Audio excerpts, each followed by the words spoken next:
Alalahanin ninyo ang mga sinabi noon ng mga banal na propeta at ang utos na ibinigay sa inyo ng Panginoon at tagapagligtas sa pamamagitan ng mga apostol na isinugo sa inyo.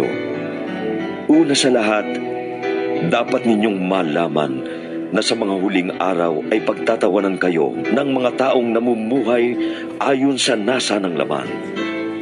Sasabihin nila, si Kristo'y nangakong darating, hindi ba? Nasaan na siya?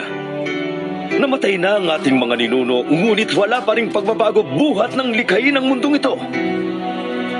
Walang halaga sa kanila ang katotohanang ang langit at lupa ay nilikha ng Diyos sa pamamagitan ng kanyang salita. Nilikha ang lupa buhat sa tubig at sa pamamagitan ng tubig. Sa pamamagitan din ng tubig, ginunaw ang daigdig ng panahong iyon. Sa pamamagitan din ng salitang iyon ay nananatili ang mga langit at ang lupa upang tupukin sa apoy pagdating ng araw ng paghuhukom at pagpaparusa sa masasama. Ngunit huwag ninyong kalilimutan ito, mga minamahal, na sa Panginoon, ang isang araw ay 1,000 taon at ang 1,000 taon ay isang araw lamang. Ang Panginoon ay hindi nagpapabaya sa kanyang pangako, gaya ng inaakala ng ilan. Hindi pa niya tinutupad ang pangakong iyon alang-alang sa inyo. Binibigyan pa niya ng pagkakataon ang lahat na makapagsisi at tumalikod sa kasalanan, sapagkat hindi niya nais na may mapahamak. Ngunit ang araw ng Panginoon ay darating na tulad ng isang magnanakaw. Sa araw na iyon, ang kalangitan ay biglang mawawala, kasabay ng isang malakas na ugong. Matutupok ang araw, buwan, at mga bituin. Ang mundo at ang lahat ng mga bagay na naririto ay mawawala. At dahil ganito ang magiging wakas ng lahat ng bagay, maging masunurin kayo sa Diyos at mamuhay kayo ng banal.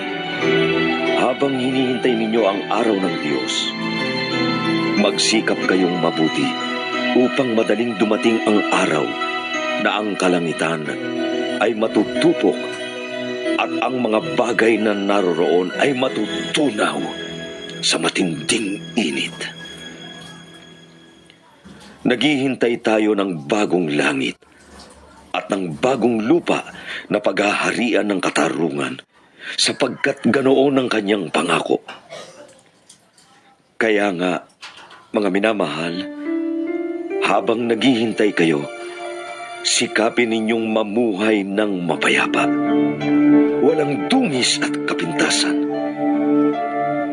Isipin ninyong kaya nagtitimpi ang Panginoon ay upang bigyan kayo ng pagkakataong maligtas.